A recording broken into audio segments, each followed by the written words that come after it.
Good morning, everybody. So good to see the young folks back there, David. You brought your charming wife with you too. Good. We're so happy having y'all. And thank you so much, all of you, for coming. We are in the book of Numbers. When was the last time you ever heard a lesson in Numbers? It is one of the ancient books. Matthew, Genesis, Exodus, Leviticus, Numbers, Deuteronomy. So it's one of the four.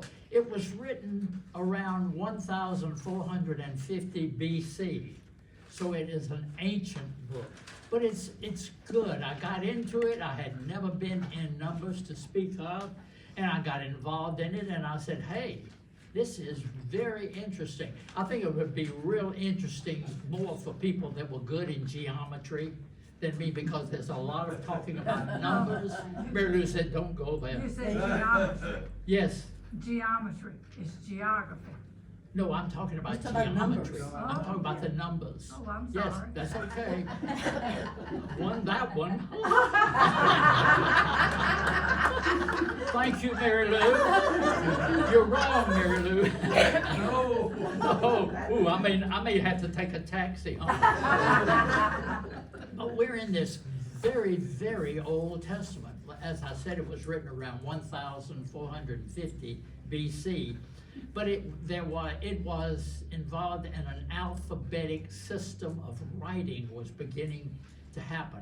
A lot of archaeological excavations have yielded some evidence about the way the Hebrew people yielded some numbers. But we're going to be talking today a lot about anxiety, the fear of overwhelming obstacles. And I want to ask you some questions, get some participation here if we can.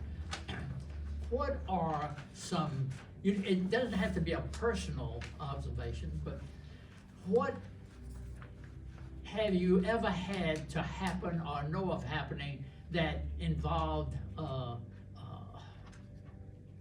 aggressiveness or overcoming obstacles, things that, for example, what gave you a lot of anxiety, I can tell you just personally, the most anxious I was in a long time was when we had the delivery of our first child. You know, when Laura was coming and we're racing to the hospital, there's a lot of anxiety. Anybody else been through that? You might know what we're talking about. But Numbers, a lot of archaeological excavations have yielded some evidence about the way the Hebrew children yielded some numbers. See, they weren't beginning to work with numbers except for the number 7. We're going to get in that. A lot of archaeological excavations have yielded this evidence about the way the Hebrew people yielded some numbers. Stoneworkers, marks and their simple tallies have been discovered. Inscriptions such as the Gezer calendar, the Moabite stone, and the Siloam inscriptions contain only numbers 1 through 3. Otherwise, the numbers are spelled out. They went 1, 2, 3, and then they spelled it out. Very little is known about the arithmetic of the Hebrews, but they seem to have had at least a practical awareness of the science. The Bible itself contains examples of additions. We have Numbers, the first chapter, 26, and subtraction in Leviticus. Multiplication was in Leviticus, and division was done in Numbers, and on and on. Scholars have noted that the proportions of the measurements of Ezekiel's temple would have required considerable skill in mathematics. So they're puzzled. They're not supposed to know all of this, but obviously they knew more than people thought, because Ezekiel's temple required considerable skill. The mathematics involved in it, it was in perfection. It was constructed in perfection, and they knew something. We're going to be in Numbers, the 13th chapter, and we're going to start with 26. And it's going to go all the way to the 14th chapter, the 9th verse. So it's a lot of this. Why is this book called Numbers? The people of the Bible use numbers in a practical way. No cell phones, no telephones. So they applied numbers to common problems of everyday life. Can you imagine what it's like without a cell phone? I don't think our grandchildren could survive without cell phones. I'd have a hard time myself. In the Old Testament, numbers were always spelled phonetically, but during the period between the Old and New Testaments, an alphabetic system of writing was used. So before, in this early time, we have spelling, numbers being spelled phonetically. But during the period between, as I said, the Old and the New Testaments, an alphabetic system of writing was used. Bible students see that the number 7 was used a lot. Many times, 7 was important as a symbol rather than a number. 7 is used almost 600 times in the Bible. 7 is used almost 600 times in the Bible. Often, it expresses the idea of completeness or perfection. 7, completeness, perfection. If you're confused, join the crowd. Today, we are going to explore our fear, that fear of overwhelming obstacles in our way. Let me ask you some questions. What are some fears, doesn't have to be personal, what are some fears of obstacles that people have to encounter? Anything. Weather. Wellness? Weather. Weather. Absolutely. Look what we had last week. And we didn't get a drop up our way. Well, Noah didn't get any. Down south they got a lot. Yeah, weather, that's an obstacle we have to. What about? What else? Illness. Illness, absolutely, Janie. Illness, if you're doing good today, don't think about tomorrow, you know. And yeah, that's one. Wellness. Anything else? Money. Money. That's a good one. Absolutely, absolutely. That comes around quite often, doesn't it? Yes. Money. Anything else? I'm gonna add traffic. No. You know you've got traffic when you're trying to go south to visit your daughter in Savannah, and you've got to get there, but you've got to go through Atlanta first. So that's a problem. Anything else?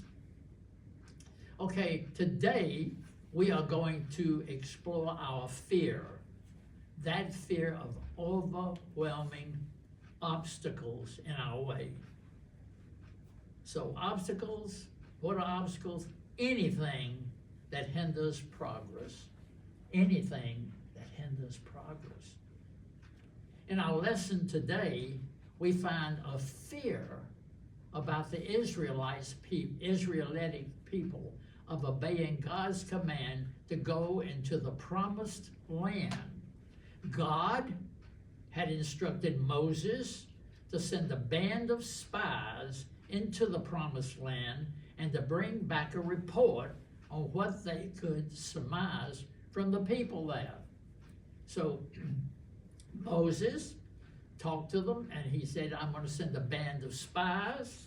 So he was very specific. God specifically told Moses to choose a representative from each of the 12 ancestral tribes to explore the land that he was giving them. He said, I'm going to give you this land, the 12 tribes here, your 12 tribes. I want one representative from each one of the tribes, and I want him to go and look around and then come back and report. So, each tribe was proud to be a part of the plan to explore a land. They knew God told them that this land was full of milk and honey. It was full of milk and honey. They all left as spies, and they stayed there 40 days and then returned to the camp there in Israel. So they've been gone.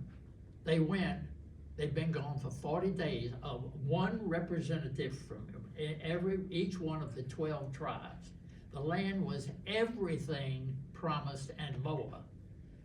The fruit in the land was so enormous and plentiful, the scouts brought back samples for their brothers and sisters to see. It must have been something to see, y'all. Without question, the land was a place of great promise, a land of fruit and honey. Class, I'm a little ahead of myself here. Let's hear the entire text before we continue. I'm going to be reading from the Living Bible. I hope you will bear with me. I really like it.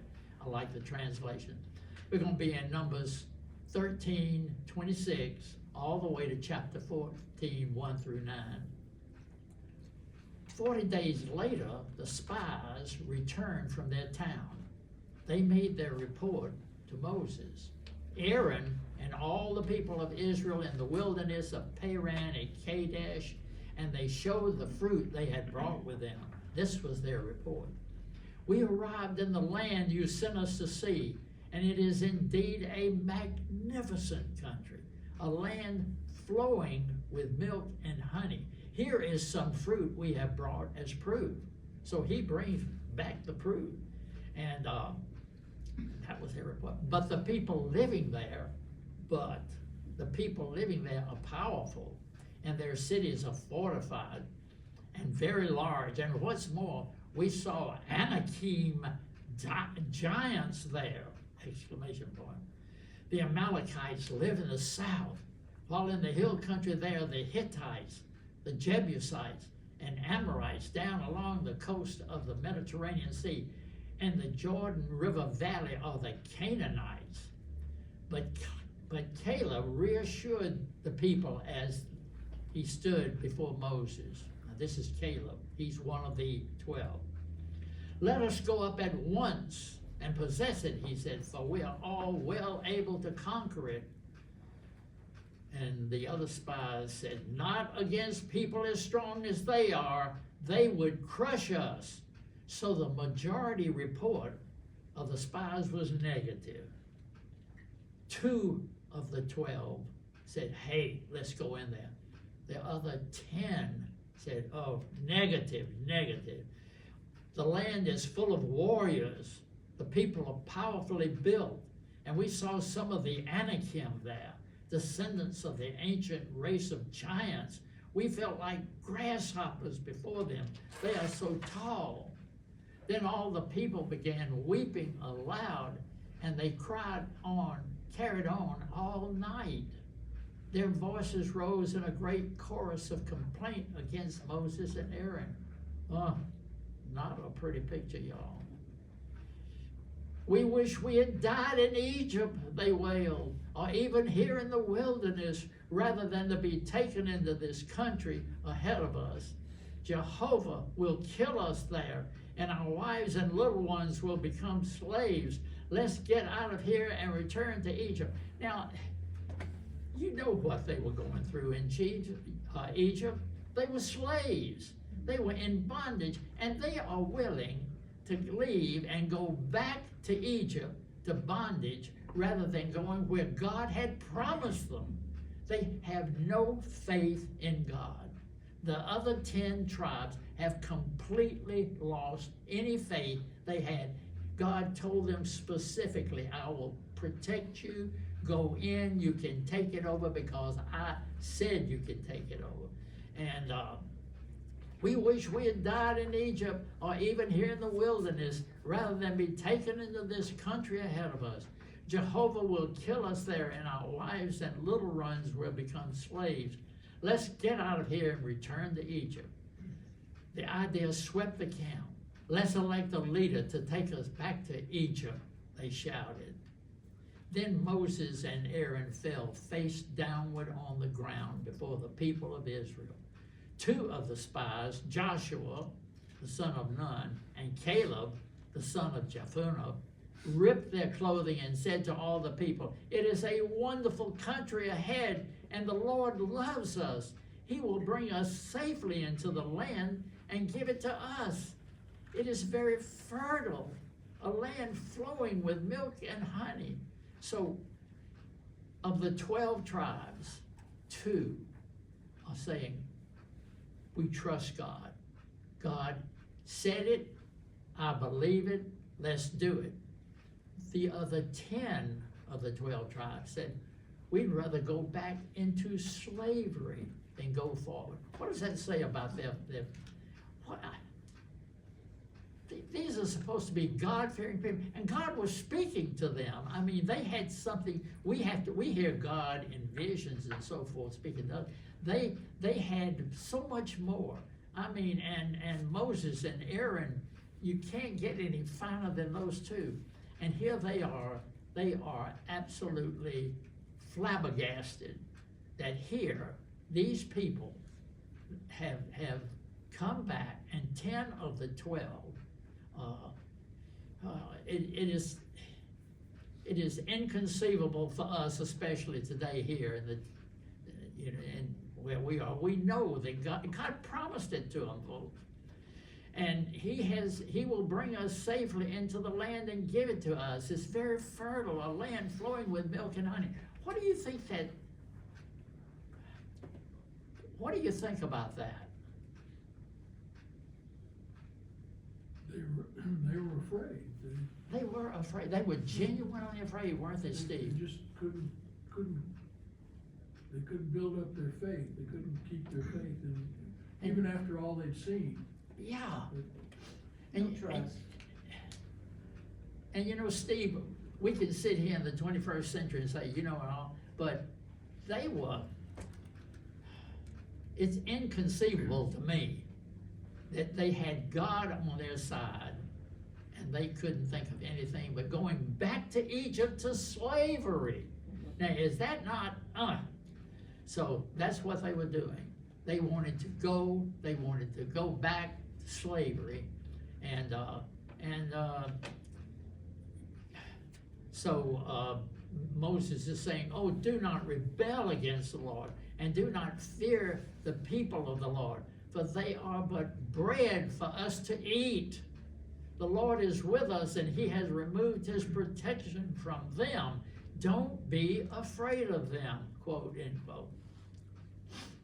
Caleb, one of the spies, now remember, Caleb is he's one of the 2 that came back good. Caleb, one of the spies, sought to calm the people. He trusted God and challenged his fellow Israelites not to focus on the obstacles. He said simply, go and take possession of the land because we can do it. We can do it. The other 10 doubters developed a case of amnesia. They had a bad case of amnesia. They couldn't remember what they had been promised. They forgot about the power of God. This great God of Israel had enabled them to overthrow the Egyptian gods. They had short memories. They have short memories. They said, let's get out of here. Let's go back to Egypt in slavery rather than this horror, exclamation point. God had physically delivered the Israelites from slavery in Egypt, but these doubters were still slaves in their heart. They were still slaves in their hearts. God had released them, but they could not release themselves. Incredible. That saying, the enemy you know is better than the one that you don't know. Oh, say that again. The enemy that you know is safer than the enemy that you don't know. Yeah, that is not I true. think they had a case of that. They had a Yeah. terrible case of that, didn't they? Yeah. Do you think in the 21st century we can have the same problems? Yeah. We, say, and you know, and we have the cell phones, we have TV, we have all this, and the world's in a mess. The world is in a mess. And the news, they like to really tell us how horrible it is, as if we didn't know it, but it's bad, bad, bad, bad, bad, and you can see a lot of it and get so influenced by it. But we know that God is in control. These were the 12 who went into the land as spies to check it out. Now remember that. Those 12 went into the promised land. And I said the promised land. It was called the promised land because God had promised it to them. They had been promised this. They had lost all faith in God. And it's real easy for me to sit back, you know, in 2025 and say how dumb they were. But they were dumb. But it's easy for me to see that, but they were just not. Moses, Aaron, Caleb, and Joshua, who were the 4. You had the 2 of the 12 spies that came back and said, let's do it, and we had Moses and Aaron, so there were 4. They refused to bow to the negativity of the majority report. These godly leaders challenged Israel to overcome panic and to focus on God, the very source of the original promise. God promised it, we believe it, let's do it. The thing I didn't like about this, that the lesson stops right here. What's gonna happen? Bill, are you gonna tell us? Bill says, no, he's not gonna tell us. Steve, are you gonna tell us? I will if you want me. In your lesson? And Nancy's not here. She took the Cowan's report and no, Nancy, we love Nancy too. But it's gonna be interesting. I can't believe that this lesson stopped here. So we know what happened, but not according to this.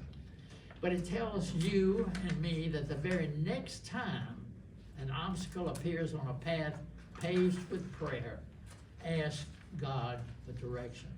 You know, this is like preaching to the choir. All of you do that. You stop, you pray. If you're like me, and I'm sure you are, every night, get in bed and say your prayers. You pray, you thank God for the wonderful things He does for us, the problems and so forth and all. And that's something that we do habitually. And this is a wonderful class. It's like, as we say, it's like preaching to the choir. But the lesson is closed here, but we need a takeaway memory. I just can't leave us like this. The lesson tells you and tells me that the very next time an obstacle appears on a path paved with prayer, ask God for direction. The very next time an obstacle appears on a path paved with prayer, ask God for direction. Do not panic. Do not give in to fear and deception. Focus on the God who is leading us and seek His perspective. Then, watch Him turn us in the right direction. Pray about it. Ask God to help you for direction. Don't try to do it all yourself, but ask God to help you. Don't panic. Focus on the God who is leading you and me and seek His perspective. Then, watch Him turn us in the right direction. And that's our lesson. Anybody want to make any comment? We might want to think about the next 4 lessons. Because next week it's fear leading to hopelessness. Fear. And Yeah. then the next lesson is fear of retribution. And then Steve will be teaching on fear of delivering an unpopular message. Oh, boy. Oh, boy, you got a real winner there, He Steve. dropped his But head. Wallace, we come back to you, and you've got fearing God rather than people. Fearing God rather than people. So next week we'll be at 2 Kings, and then Esther, then Jeremiah, then Daniel. So by the time you all finish in the next month, you're just gonna be afraid of everything. Not I really, would, no. But we have an I would answer. urge everybody to go ahead and read the rest of the Yes. story of today. Yeah. I yeah. think, It is fantastic. Oh, okay. It is encouraging. yeah, the rest of this lesson, Yes. yeah. Where it stopped, I didn't like it where it stopped. You could tell I wanted to go on, but I was afraid I might be stepping on somebody's feet, you know. Anyway, any comments otherwise? Well, I think about the pastor search committee, about obstacles that I'm sure they have encountered. And Has anybody ever been on a search committee for a church? You know, look at all these. Yeah, It used to be a lot easier than it is now, or maybe I was no, it's wrong. easier now. Is it easier No. now? Oh, Well, well, I don't mean, think it's ever easy. in a way, you're probably right. electronically. Electronically. Yeah, Yes. And the search committee, I've been trying to get information out of them. I said, hey, look, I won't tell but 15 people, just tell me. But I haven't been able to get Elsie Kittrell to tell me anything, and she's a good buddy. I said, Elsie, you and I are personal friends. You know I won't tell more than 15 Yeah, people. right. Tell me what's going on in the search. Anyway, anything else? Okay, let me just close this. Dear Heavenly Father, we need to focus on you because we know that you are in control. You are in control. You have always been in control. We try to take control away from you at times, but it can't be done.